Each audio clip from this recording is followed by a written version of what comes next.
Hey, all right, we're into another one of these long answer things, so buckle up.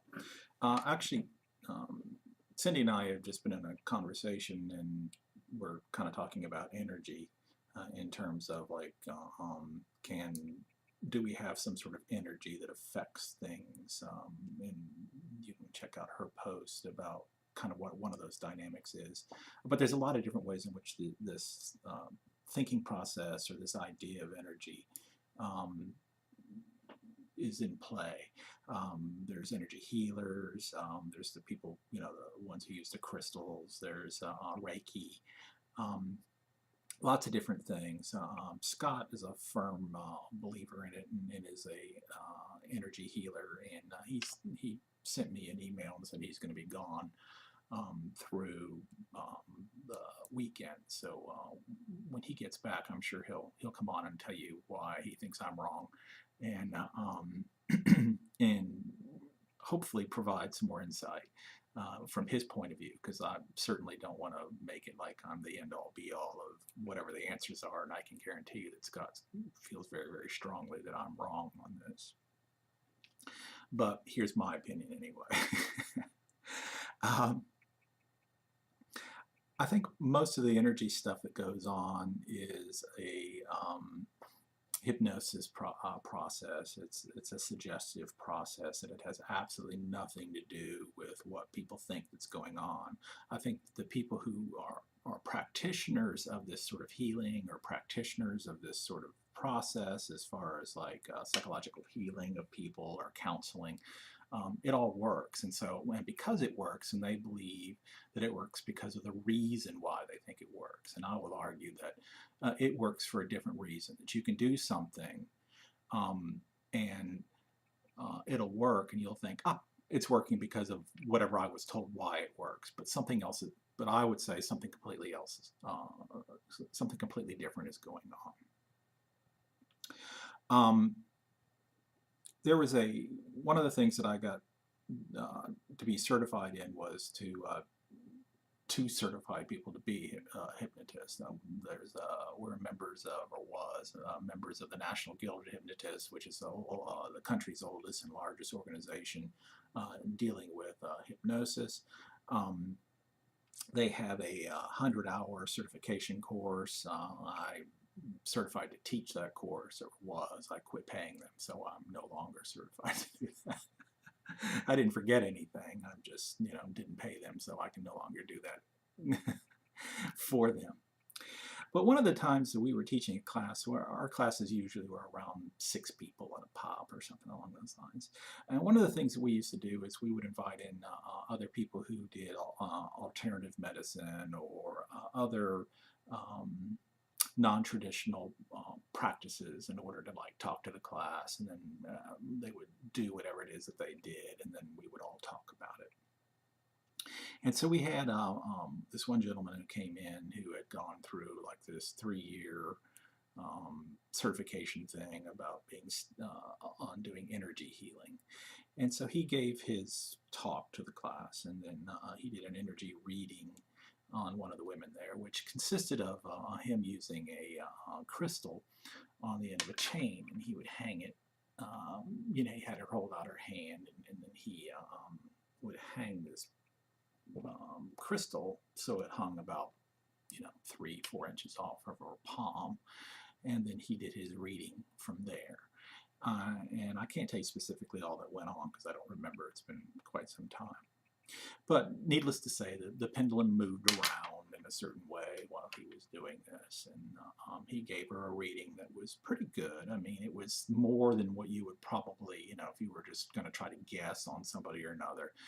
But it was, also sufficiently vague, a lot like, a lot of horoscopy kind of reading things, where you would, a critical person's going to go, I think anybody can intuit that.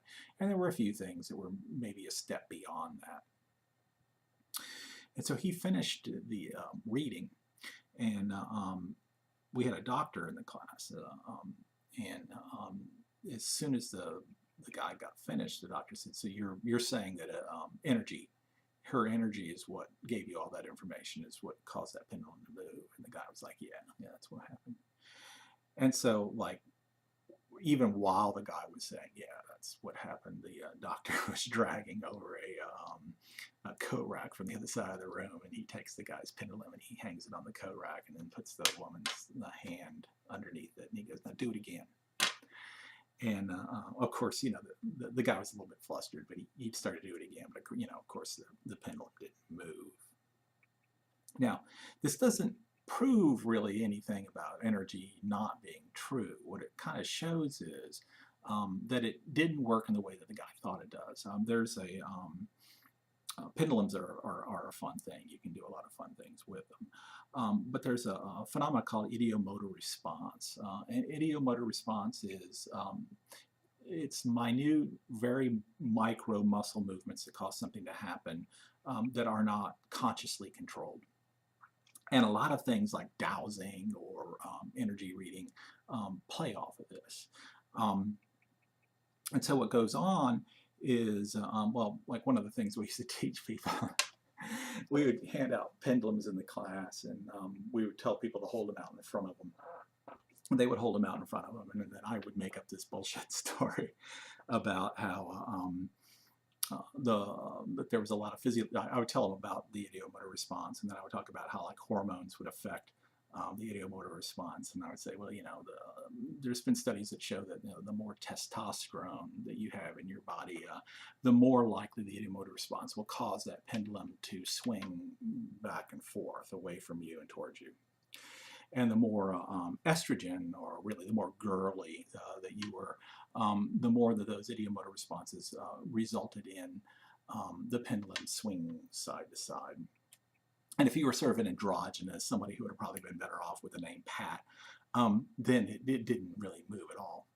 So I would tell this story, and then pretty much everybody's pendulum would go along what you would think. The guys would be swinging back and forth, and the girls would be going side to side.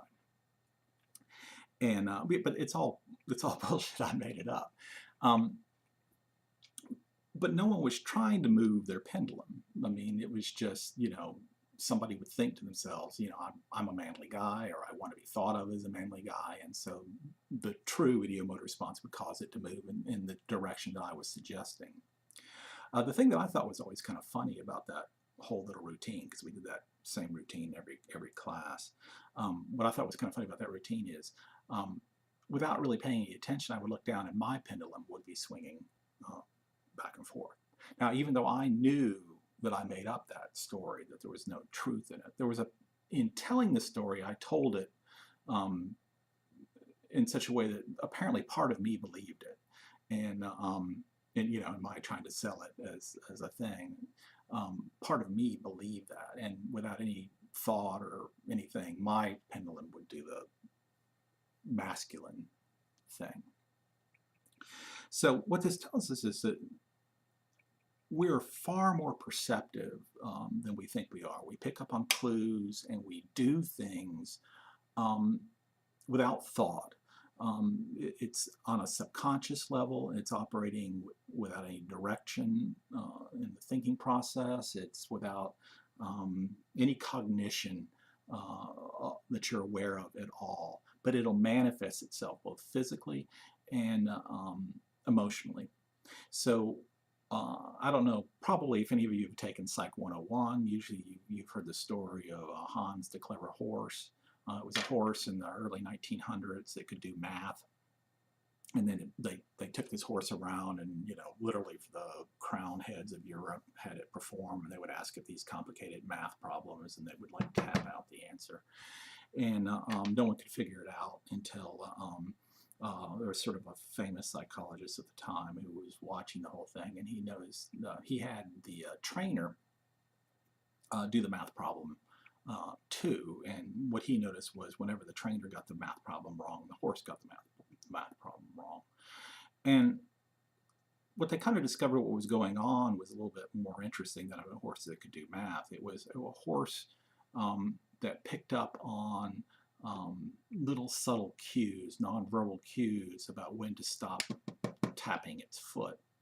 And the other interesting thing about it is the trainer was completely unaware of this. This wasn't a scam or anything along those lines. He was just as surprised about the whole thing as anybody else. But we all do that. That phenomenon exists, and it goes on. So when you will somebody goodwill, when you are focusing towards some sort of healing towards somebody, there's a suggestion that's going on there.